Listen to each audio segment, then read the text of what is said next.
everybody, to our Parrot Stars podcast. My name is Alexis Highland. I am here with Avery, and hello. We are launching into season 3 of our Parrot Stars podcast. So we have a lot of exciting things planned for this podcast, and we have a ton of exciting things planned for Parrot Stars in 2025. So as kind of an introduction to season 3, we thought it'd be cool to highlight all of the cool things that we have planned so we can get you guys excited for the upcoming year at Parrot Stars. So just to recap, if you haven't listened to season 1 or 2, we're going to highly encourage you to go back and listen to a lot of those episodes, because a lot of our conversations are going to kind of build off of our past conversations. Right. So if you haven't had a chance to listen to season 1 or season 2 yet, it's okay. We will still kind of touch on some of the important stuff. But as we go through these new podcast episodes and topics, it does kind of build on the information we've covered in past episodes. So you will hear us from time to time kind of refer back to previous episodes. So check out season 1 and 2 if you haven't done so already. This podcast has been a lot of fun. Yeah. Shocking amount of work, but a lot of fun. Yeah. So thank you, Avery and Julian, for continuing to Thank you, Julian. Actively support, our producer, Julian, who's round of applause for our producer, constantly Julian. A source of hi, support. Okay. Not going to say hi. All right.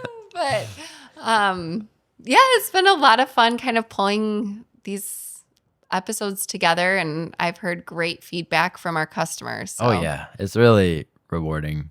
Obviously we do this for the benefit of the birds and the people, but the people that come in and say, I listen to the podcast, or people that we've never seen before come in and like, oh, I listened to your podcast, and that actually happened the other day. They listened to the podcast and then they came to the store because they listened to the podcast, which was really cool. Yeah. So we really appreciate that. And we have people that are like giving us examples that we've used in the podcast and using it kind of as a source. They flash back to it. And also tons of suggestions, which is great. So we can never have enough suggestions of what to cover. So if you do have suggestions, please don't be like, well, they're not going to use it, or that would be a waste of my time. Please just send us an email or on social media or something. Yeah. That'd be awesome. So thank you so much to everybody that's continued to support our endeavor. We finished season 2 feeling really optimistic and excited for season 3. So I cannot wait to launch into all these fun episodes. So again, this episode where we're kind of getting back into the swing of things, we are going to cover all of the cool things that we have planned for Parrot Stars. And I think the thing that you and I are both very excited about is the introduction of our free education classes. Yes. So you want to tell people about what we have planned for 2025? So definitely this year, we're really going to nail down these monthly education classes, and we really are adamant that they're free, because this is all what we want to educate as a part of our Parrot Stars philosophy. So this information is just for the betterment of the overall bird individually, but the parrot community. So we're really excited about these educational classes we'll be having every month. And for January, we are doing our first 2025 class talking all about parrot nutrition, really in depth. By the time this episode comes out, that January class will have already happened.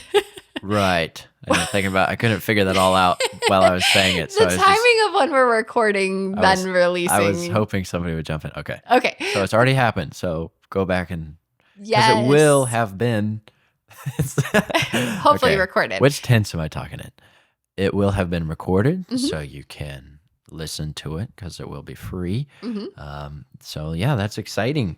So basically, towards the end of every month, we're going to have an educational course. So our goal is to invite people to physically attend in person at the store, but our plan is to also live stream on social media and then hopefully with our recording and audio, we will have a version that we can post either on YouTube or we can make available in some format. So Yes. since this is still the beginning, we will have more details available as we move through the year and things we work out all the kinks and everything. Yeah. But at the very least, it is an open invitation for people to show up in person. So the cool thing about the January nutrition class, which would have already happened by now, is that the registration filled up within 1 week of posting it to our audience. A lot of excitement. Yeah. Which is really nice to see to start off. Yes. So we kind of intentionally chose nutrition as the first education class because that is probably one of the most frequently asked questions, maybe only second to parrot behavior is parrot nutrition, like how to improve it, how to make it more dynamic, avoid pickiness among their companion parrots. So we are approaching that nutrition class as an opportunity to kind of describe exactly what we do with nutrition at Parrot Stars. Now, we covered that in our first episode of our Parrot Stars podcast. Right. So keep in mind, a lot of this stuff we are covering in our podcast, but we still want to make sure we're reaching a broader audience and making the information free and available. That's something that we are really passionate about. You and I made a commitment that we talk about how we're really centered in education, and we were trying to come up with ideas of how we really put that into action. I mean, we have our free podcast. That's one element. But how else can we make the educational content that we give our customers more available to a broader audience? So that's where we ended up with our idea for the monthly education classes. Yeah, and I think it really is exciting because I don't know everything that's out there, but it feels like it has big potential to actually make a difference. Like we're one of the only ones that kind of are starting to do this kind of thing, which is exciting to be a part of. Yeah. So yeah, excited for the parrot nutrition class, depending on when you're listening to this. However, for February, we kind of went to, because these are the ones that we've nailed down pretty solid right now. For February, I'm excited because we're doing sort of a parrot biology focused class, evolution, intelligence, even anatomy, all that good stuff. What exactly do you have in your house? Yes. But we do want to make it really interesting and get guest involvement, maybe with some really fun prizes, depending on the turnout, make of like a little quiz show or something like that. So it can be really fun for everybody. So we're really looking forward to that already in February. Yeah, and we put a lot of thought into the different class topics. Yeah. And when we were looking at the different topics that we wanted for each month, we kept going back to like, well, if we don't really talk about what makes a parrot and really help people understand just what they are living with, like you said, it's going to be hard to really build on the information that we want to provide to people. So with the February class, the idea of talking about parrot biology is not to kind of talk about all the ins and outs of how the body works. And certainly not. Yes. Not supposed to be a lecture. But it is meant to be a very interactive approach to helping you better understand how parrots evolved, why we make the suggestions we do based on the natural history of a parrot. So when we talk about foraging, you can have an understanding of what parrots are doing in the wild and why it's so important to have chew toys because of how destructive they are in the wild. I mean, there's so much connection, and it's a good reminder and a good place to start all of this educational content so people can kind of build off of it. So yeah, like you said, this topic isn't like above anybody or too complex for anybody. It's really for the success you have with your bird because you know what, like I said, you know what you have flying around in your house. Exactly. So we're really going to be focusing the majority of our educational classes on stuff that is both we're passionate about to convey to the parrot community, but also practical. So we really want to be doing some more clicker training, positive reinforcement classes. We're going to be really diving into our passion and philosophy on conservation, which we'll discuss farther in just a minute. So we're really excited. I'm really excited for it. Yeah, and so you can stay tuned. We are also creating a what's happening page on our website, which we haven't had before. Right. So again, that's work in progress, but by the time this is coming out, we should have the link in the show notes so that you can click and get right to what the topic is for the education class each month. So we are really excited for that. That's a whole nother little side project, is putting more of what we do on our website so people can learn more about us when they visit the website for the first time. But we will have the schedule posted each month so you know how to sign up for the registration if you want to attend in person. Yeah. We'll have the links to the live stream available as well. And then again, our goal is to record them and make them available to people. So we are committed to having these episodes planned in advance so you guys can schedule them in your phone and be ready to watch them live with us. And it's meant to be information that's applicable to everybody. So if you don't have a parrot yet and you really want to make sure that getting a parrot is the right choice for you and your family, the classes will benefit you. If you just bought a companion parrot, it's going to be an opportunity for us to dive deeper into the topics more than just our general send home that we did with you when you bought your bird. And then if you already have a companion parrot and you just want a new perspective, or maybe you're having some struggles with nutrition or behavior or enclosure setup, or you just want to have a greater sense of community in the parrot world, that's really what these classes are. Right. And for me personally, something that I've always felt is important is figuring out a way to bring the community, the Parrot Stars community, together a little bit more and have it feel like a more connected group. So much of our history was kind of through the time of COVID, where a lot of things felt kind of isolated, and a lot of that culture with having bird groups or bird clubs has kind of lost popularity. So this is a great way because it's totally free. People can just participate when and if they want to. We aren't collecting dues. We aren't forcing anybody to come. And I think it's going to hopefully help people feel like they can come and participate and share their love of their companion parrot with other parrot lovers in a way that's like no pressure. You just show up, you learn, you ask questions, and hopefully take away a lot of really great information for yourself and your companion parrot. Okay, so just some of the things we're going to hint towards. We are going to be talking about how to avoid developing the one-person bird idea in your home. So if you're struggling with a parrot that only tends to favor one individual in the home, we're going to have a class about that. We're going to have a class about conservation, but we're going to try to make it really fun and exciting. Yeah. I know sometimes it's a heavy word. The conservation talk can sometimes discourage people for participating, but it is important for you and your companion parrot in captivity. So we are going to try to make it really approachable and really fun and engaging as well. We're going to try to do a little meet and greet with our resident parrots. Excited about that. So if you see our repetitive posts of parrots on our Parrot Stars Instagram or TikTok or whatever, and you want to meet those parrots in person, we're going to have that opportunity.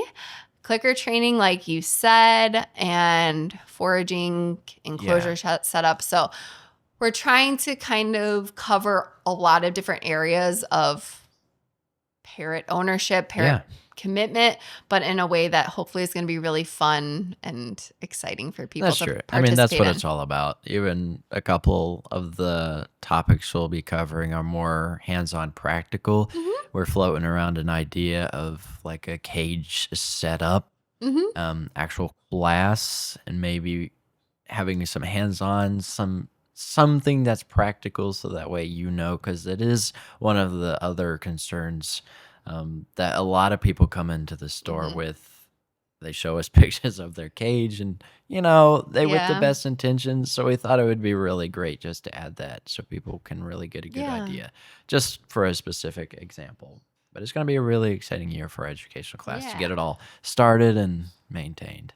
The Parrot Star Summer Festival is still going to be the star of the show. Mm-hmm. And July 18th, 19th, and 20th this year. It's going to be a wonderful weekend. We're already really diving in there to get all the preliminary stuff planned and all the good vendors and all the exciting guests and all the activities and all the stuff that makes it a wonderful weekend. We're really diving in there so it can be an awesome experience for our community. Yes. So again, we're going to be creating the link to our summer festival landing page on the website. Right. So if you have attended the summer festival in the past, make sure you're still planning to come to this year's summer festival, because Avery and I and our whole team really are already working on planning and coordinating new and exciting elements to the summer festival. Yeah. We are inviting the Parrot Wizard back again this year, and I love working with the Parrot Wizard. He already has some new and fresh ideas. Yeah. So no consecutive year of the summer festival is going to feel like a carbon copy of the year before. Yeah. So if you've already attended, I invite you back. I think you're going to have a ton of fun. If you have never attended our Parrot Stars Summer Festival, I really encourage you to try to make a trip into the store that weekend. So for all of our listeners that are maybe out of state or could be potentially traveling in from far away, the reason we want to talk about it now is so you can start planning ahead and make your travel arrangements sooner rather than later. But basically, we are going to have the education element. We're going to have the vendors. There's going to be a huge store-wide sale as always. We are going to have the live music. Oh, yeah. Food trucks. All the above. Yes. Yes. So it's going to have a really fun atmosphere, but we still want the takeaway to be an opportunity for people to come in, learn more about their companion parrot. Again, our commitment is to keep everything free. You don't have to pay to attend this summer festival. Absolutely not. We have this, not only the Parrot Wizard, but we already have some speakers guaranteed for this year in addition to the Parrot Wizard. Oh, yeah. We're just going to keep expanding until probably the day before.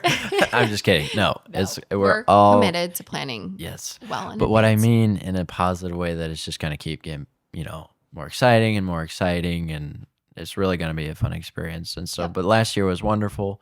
That was my first summer festival, and it was great. I mean, the community is really what makes it. Mm-hmm. But also with the summer festival, since I've gotten into the parrot world, I didn't know too much about all the different clubs and things, and that used to kind of be around, but those aren't around so much anymore. And really kind of want to bring back sort of that sense of community, at least. And this is the only festival event, community-based activity that's in this part of the country. Yep. And so we really just want to bring everybody together for a fun weekend of parrots. Mm-hmm. Yeah. And if you are totally unfamiliar with the Summer Festival, if this is your first time hearing about it, you can go back to the Summer Festival episode we had in, I think it was season 1, where we talked about the 2024 festivals, just to kind of familiarize yourself with the event a little bit more. And then we will do another episode of the podcast for this year's festival, much closer to the date. That's going to have a lot more details about what to expect for the specific 2025 Summer Festival. But I cannot wait. Yeah, it's so just come visit fun. and see what we're all about. Yeah. This year especially, we really want to dive into more of what we have to offer. Mm-hmm. Really what Parrot Stars is, our philosophy. Know that. And you can refer to our episodes in our first season. We are a real place. Yes. But it'll be great. Yep. And we work really hard on the Summer Festival. We put a lot of time and effort into it. So it's our way of giving back to our incredible customers that support our small business. I mean, at the end of the day, we are a team of technically 10 people, 8 full-time people. It is a small group of us trying to tackle this huge undertaking of really trying to encourage people to improve the quality of care parrots are receiving in this country. And it all stems from our customers. They work so hard to be committed to their parrots, to give them better food, to give them better enclosures, to learn more about the behavior and socialization. And they're the reason we're so motivated to do these education classes, to do the summer festival, because it's our way of saying thank you to people who are really committed to their companion parrot and want to see the culture around pet parrots continue to improve over time. And it's a team effort. It is something that we are doing at Parrot Stars, but we wouldn't be able to do without the incredible followers we have on social media, the people who are listening to the podcast, and then the people who show up for us in person or order online and support the small business side of what we are doing. So we couldn't do it without them. So that is a huge driving force on why we're so committed to making the summer festival a really fun, cool weekend that's free for people, because you all deserve it. All you listeners out there deserve to have a fun parrot-filled weekend full of exciting stuff. Yes. So we're excited. Yeah. It's going to be great. And then something in addition to education, another commitment or promise that we made transitioning from 2024 to 2025 is to continue to talk about conservation and talk about not just the parrot in your home, but parrots in the world and what's happening with all the different segments of the parrot world. So I'll try not to go off on a soapbox too much. I know, but we can probably talk about this for hours and hours and hours and days. But yes, conservation is something that is like what we said. It's very heavy topic. A lot of times when people hear the word conservation, they're like, ugh, it's too big for me. Or they think about the teams actually out in the wild doing amazing stuff. Like, well, that I'll never, I'm not going to make a difference or anything like that.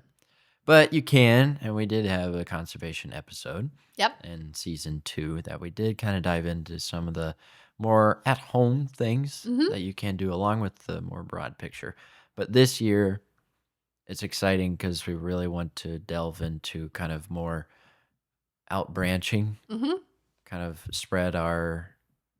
What's the word for it? Yeah, we want to highlight a lot of the different projects that are taking place. Right. As many of you know, we did a huge fundraising effort for One Earth Conservation. That is still a organization that we are actively trying to fundraise for. Yeah. They have incredible programs throughout Central and South America that are working incredibly hard to preserve and protect people living in the area that parrot conservation is taking place, but then also actively trying to protect the native populations of parrots in Central and South America.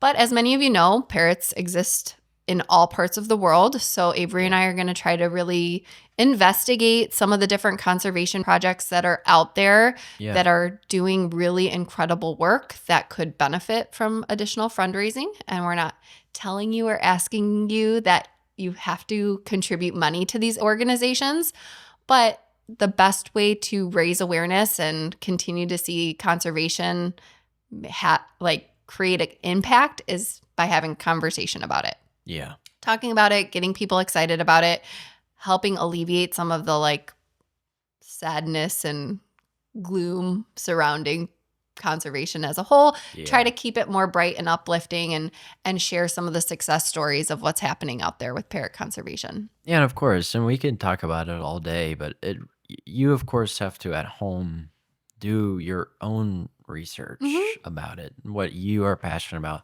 Maybe it's an organization that you feel is legitimate, but it applies to the species that you have at your house. Yeah. Something that I really appreciate what One Earth does is they actually on the website tell you what your contribution goes to. I don't know the exact monetary, but a certain monetary amount will get the supplies needed for one trip out to the boxes, stuff like that. I really appreciate that because it's transparent. Yes. All too often, sometimes you can put as much money as you want, and then you don't know where your dollar's going.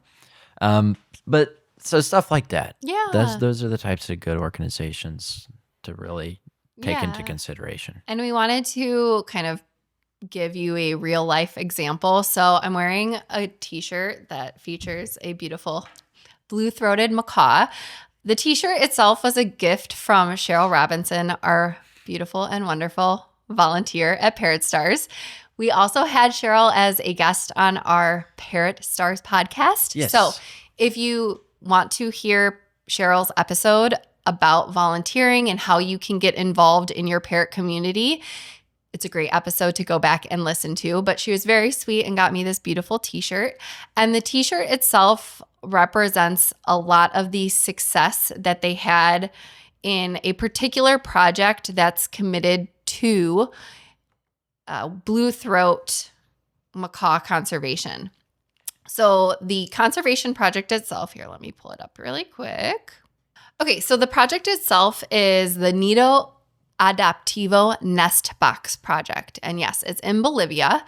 And this is a article that was published in the Watchbird magazine. So that's a magazine that's put out by AFA. Again, we've talked about that in past episodes, but AFA is the American Federation of Aviculture. And they have a big commitment in AFA to contribute and raise awareness about conservation. So this year, in 2024, they highlighted the blue-throated macaw as kind of their species that they were going to be supporting and sponsoring throughout their big conference in 2024. So this article was written by Dorothy Patterson, and it just highlights the success story at this conservation project.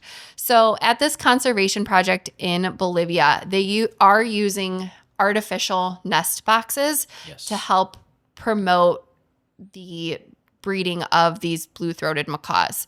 So as many of you know, there's a lot of issues with poaching and habitat loss. These are two of the biggest pressures on wild populations of parrots. So this is a protected area where they are working to protect the nest boxes, protect the population.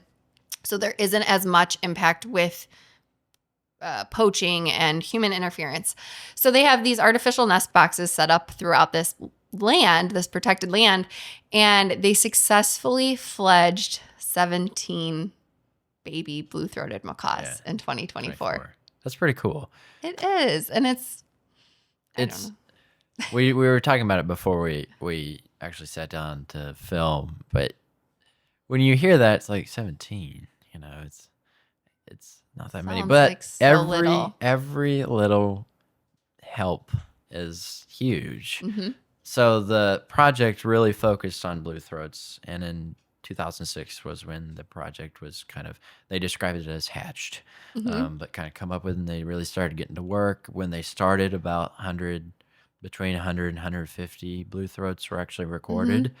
Since that time in their work, especially in the teens, the 2000 teens, it had expanded to over 400, close to 500 individuals, which is really exciting because it's actually an example of progress and influence for the better, and that this population of really amazing birds is starting to grow and not decline. So that's exciting. They're doing some really great work. So I think 145 chicks have fledged and nested from the ones that they put out. So over that whole time, but in 2024 it was 17. Their most successful year so far. Which is really cool. Yeah, so don't underestimate the impact of the conservation work. I mean, yes, 17 babies doesn't sound like a lot, but in the grand scheme of things, it does add up over time. And for these larger species that are more attractive to poaching pressures and might undergo a lot more difficulties with habitat loss because they require specific nesting sites, and they can't just create a nest anywhere that they can find a vacant hole. I mean, it's a little bit more specific than that. That's when these artificial nest boxes really do have an impact. They create more opportunities for a pair to have a secure spot to raise their babies. So I think the cool thing is with this project in particular, they really do share a lot of their success and what's going on. And Yeah. fledging, having a chick get to fledging, and for those of you who don't know, that's like the moment that it leaves the nest box, still very reliant on their parents for survival and the flock as a whole as survival, but it is kind of a marker for success because their odds of surviving after they fledge kind of exponentially go up. So the hardest part, or the part that they undergo the most pressure from poaching or sensitivity to habitat loss, is going to be while they're eggs in the nest box or while they're still completely immobile and helpless until they're able to grow the flight feathers that are big enough to support flight and allow them to escape predation or poaching or anything like that. So if anybody wants to learn more, again, this is the Nido Adaptivo Nest Box Project, and it takes place at the Laney Rickman Reserve in Bolivia. And you can find more information about this project on the AFA website. So again, that's the American Federation of Aviculture. So our hope is that we can kind of highlight some of these different conservation projects throughout the year, either on our social media page, through the podcast, through our education classes. But stay tuned as we continue to find projects that we're really passionate about or that we can see are really making a difference. Yeah, awareness, I mean, is the first step. And little projects like this actually make huge differences, as what we were just saying with the examples that we gave that they've accomplished. I mean, on an international level, with just this small organization, they were able to change the whole status of like a whole population of species. So from critically endangered and declining to stable, which is really cool. So if we have all types of those types of organizations, and you really invest your time to finding those little organizations that are out there and really, believe in them and research them and put your resources into them, then as a whole, it can really make a big difference. Yeah, exactly. That's a good kind of segue into something that I've touched on in this podcast, but is really important to me and something that I'm committed to working on as we move through this next year, is trying to bridge the different segments of parrot communities throughout the world. So in my point of view, I kind of see it as 5 different categories. You have conservation, that is all about parrots and is committed to the survival and protection of parrots in the wild. And there are components of conservation that apply to native populations as well. Then you have veterinarians that do incredible work trying to better understand parrot biology, parrot health and wellness, the difference between veterinary medicine that's done in the field with wild populations, how we can learn from that and apply it to the medicine that's being practiced for companion parrots. Then you have breeders that seem to be kind of their own category. And with breeding, you can have breeders that only do parrot breeding. Yeah. They sell their babies to somebody else to sell and then eventually allow to go to a customer or a home setting. And then you have breeders that are also the seller that breed their parrots, and then they are the ones actively finding homes for them.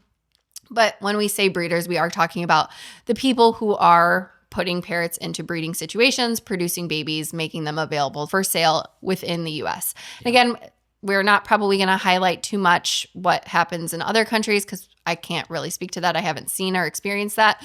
But I have a lot of experience seeing different breeding programs within the U.S. We have our own breeding program for parrot stars. So we just want to provide a little bit more insight to what that world is and what it represents, and hopefully share more information so we can understand what's taking place, where we need to improve, what is successful about it. So we have our breeders, and then that kind of bridges into what we kind of are at Parrot Stars, which would be a storefront setting or parrot educators, so people that do a lot of, the parrot wizard would be a good example of this, somebody that is putting information and content about parrot ownership out into the world. And then you also have maybe somebody that's selling a parrot but isn't necessarily in a storefront atmosphere. There are a lot of parrots that are sold on a one-to-one kind of home setting. And then finally, we have a lot of who you guys are as listeners, your pet owners. Right. So sometimes where I sit and the feeling that I get is a lot of these 5 groups sometimes work pretty independent of one another. They're kind of in their own world. Conservation helps conservation, vets help vets. Pet owners kind of listen to other pet owners, breeders kind of stay in their lane, and then the stores and the educators all typically do a similar thing. So our hope and our goal is to really help kind of create opportunities for the sharing of informations between those different categories. Yeah. So if you're a pet owner, kind of encouraging you to not only think about yourself and your individual pet. And maybe if you're doing a phenomenal job with your companion parrot, yes, that's great. We are super happy for you and we want you to continue to have a great relationship. But we don't want you to feel like you don't have an important place to learn about breeding or the education side of parrot training and understanding behavior, or having options and knowing how to find veterinary care for your companion parrot. Right. It's hard sometimes for people to know where should they be taking their pet if they think it's sick, and how to figure out if a vet is an avian certified vet, or providing you with authentic, good information. And then finally, with the conservation side of it, there tends to be a little bit of conflicting arguments about whether parrots should be kept as pets in captivity and how that impacts them in the wild.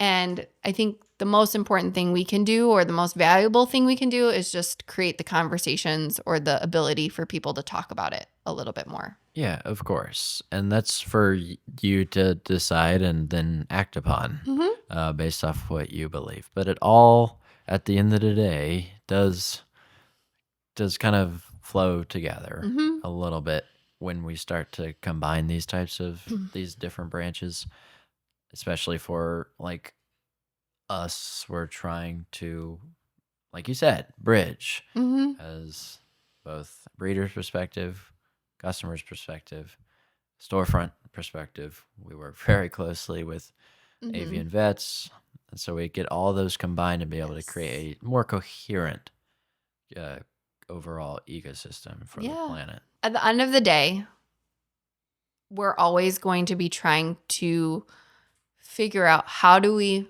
make life better for the parrot. Yeah. It is. That's what it's all first about. and foremost about the parrot.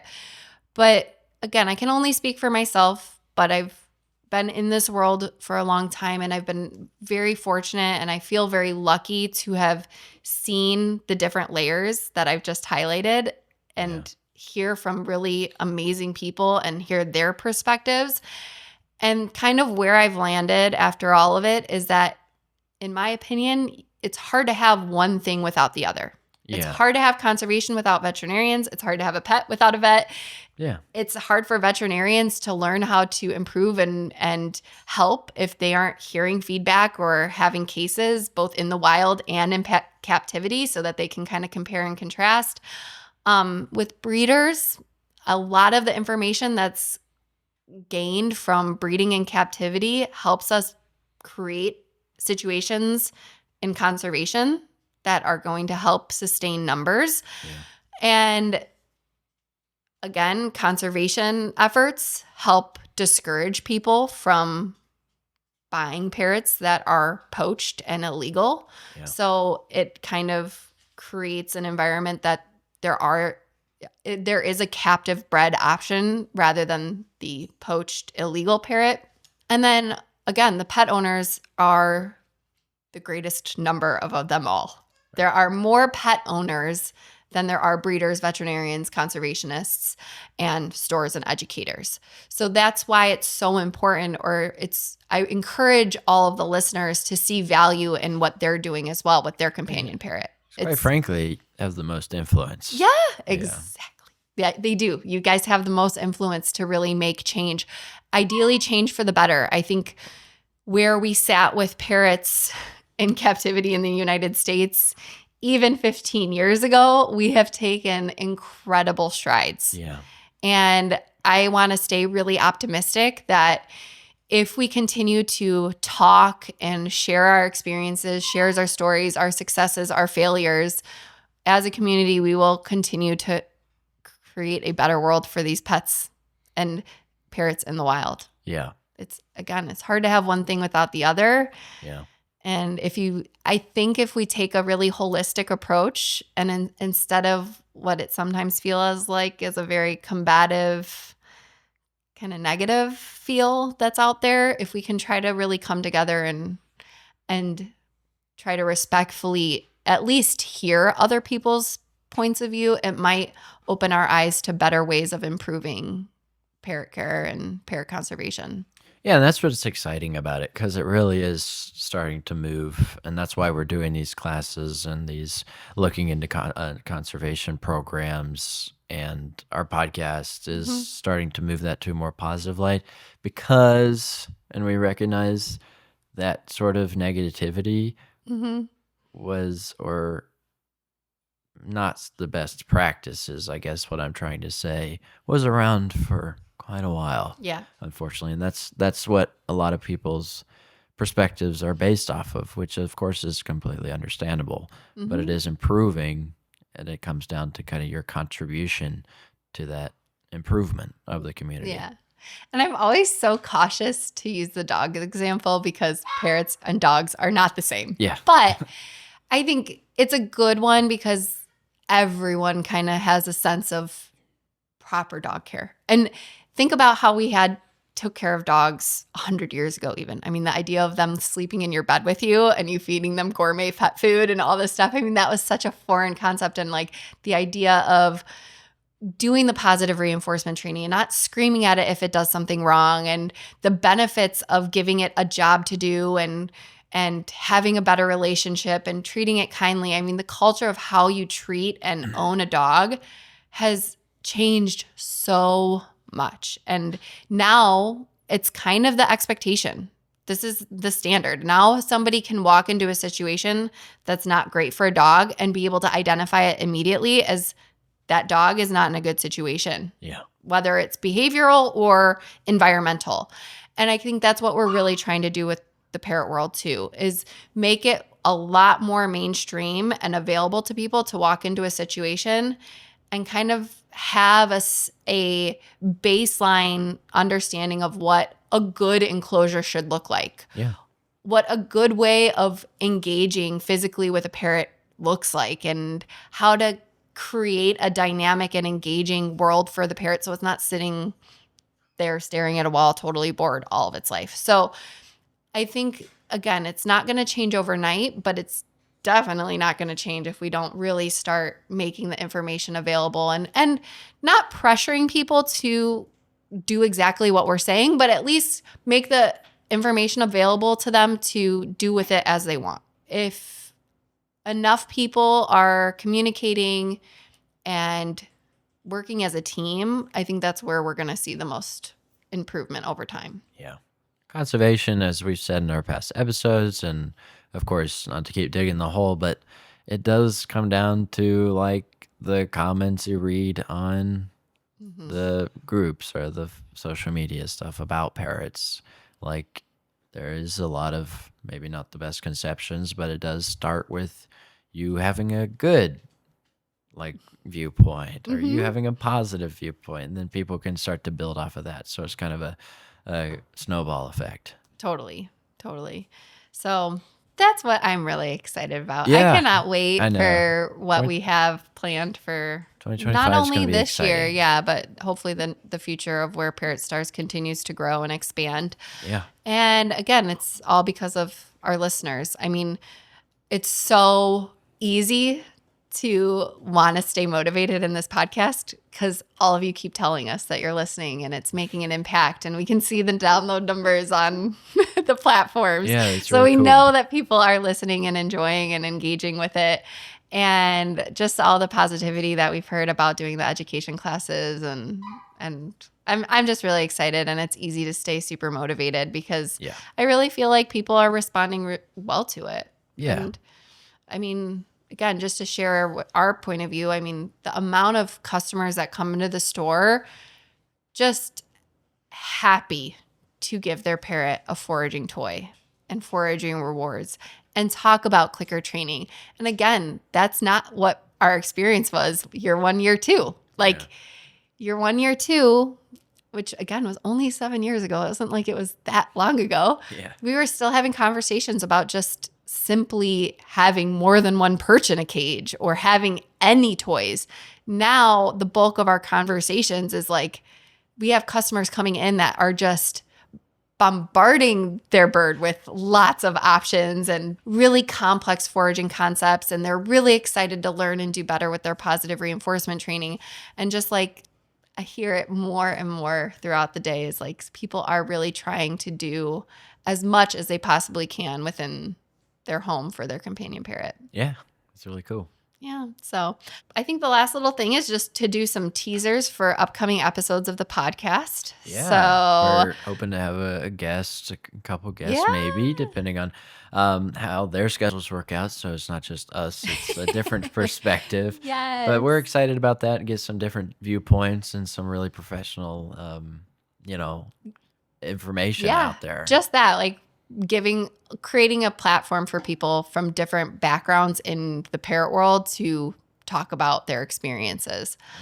Yeah. We're going to talk about boarding and grooming at Parrot Stars because there's a lot of questions that come up about or in general what we do specifically at our store, but again, allowing it to be something that people can emulate if they have their own boarding or grooming services, the philosophies on why we recommend what we recommend. There's, of course, the big topic that we're very passionate about, but we do understand that, and that's kind of why we're talking about it, is wing clipping. Yes. Yep, we're going to be talking about that. So yes, so stay tuned on our perspective on wing trims and why we should never be doing it. So we talked about that. We alluded to it in previous episodes that we wanted to commit a whole episode to it because we know it can be quite controversial. So we wanted to create a space where we can really take time to talk through why we recommend it, keeping parrots fully flighted. And then with the conversation, again, opening up to different categories of this bird world, we're going to talk about our breeding program that we have at Parrot Stars and why we are really excited about the potential for our breeding program in the future and what we're doing there. Yeah. Provide people a little bit more transparency. I mean, that's something that we've always tried to highlight as a business model or a practice in our store is having a lot of authenticity and transparency. So we do want to do an episode about our breeding program. Yeah, that'll be really exciting. A Q&A with Avery and Alexis, maybe. So, however, it will only work if you guys participate. Yeah, that's true. If there is a Q, we can give an A, but we cannot have an episode without participation. Not only is that for the Q&A, but that goes for any episode. So please just give us questions, or maybe we can move to a sort of a podcast platform where every episode we can eventually start to do a little segment of specific questions for that episode topic, which will be really exciting. Yep. But yes, so please give your questions, submit those any way you would like, and then we can put that all together and help you out. We can always add to this. Don't take this as like the strict list. Right. But we are going to try to talk about, again, some element of nutrition because we know that that's such an important topic for so many people.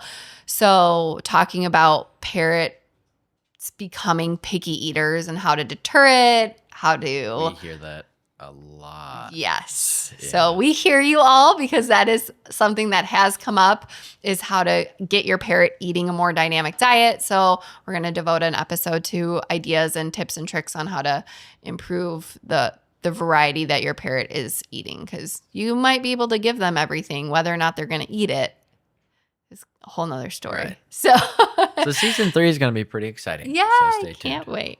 Okay, so I think we'll kind of pause there. So just again to recap, education classes, those will be posted on the website. We'll, of course, be always posting stuff on social media. So make sure you follow the website and follow us on social media, especially Instagram. That's the place we do the most active posting.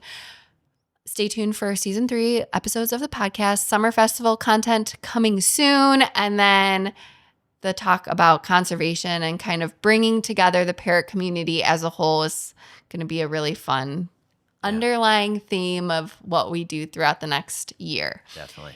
Now, I will ask all of our beautiful, wonderful listeners, if you are enjoying this podcast, our ability to contribute more time and effort to it is really connected to you downloading it, reviewing it, rating it, sharing it. So I know it kind of gets repetitive that I say that at the end of every episode, but it takes a lot of time to make these episodes, and we are super excited. We want to keep doing this podcast, and we want to keep putting episodes out for you. Yeah. But the best way for us to do that and for us to grow and have the ability to allocate more time and resources to this podcast is having the audience continue to grow. And again, the podcast just is shared more and gets to more people if it's continually downloaded, reviewed, rated, shared throughout. So please take the moment to do it if you haven't done so already. But we do see every download come through, and we really appreciate it. I mean, I watch it daily, and I know that each download represents a devoted parrot owner out there, and I really do appreciate every single one of you that participates. So yeah, thank you. All right. Well, I cannot wait. This is going to be a fun season. Thank you all so much for your continued support. And Avery, as always, be kind to your parrot, and it will be kind to you. All right. Thanks, everybody. Thank you.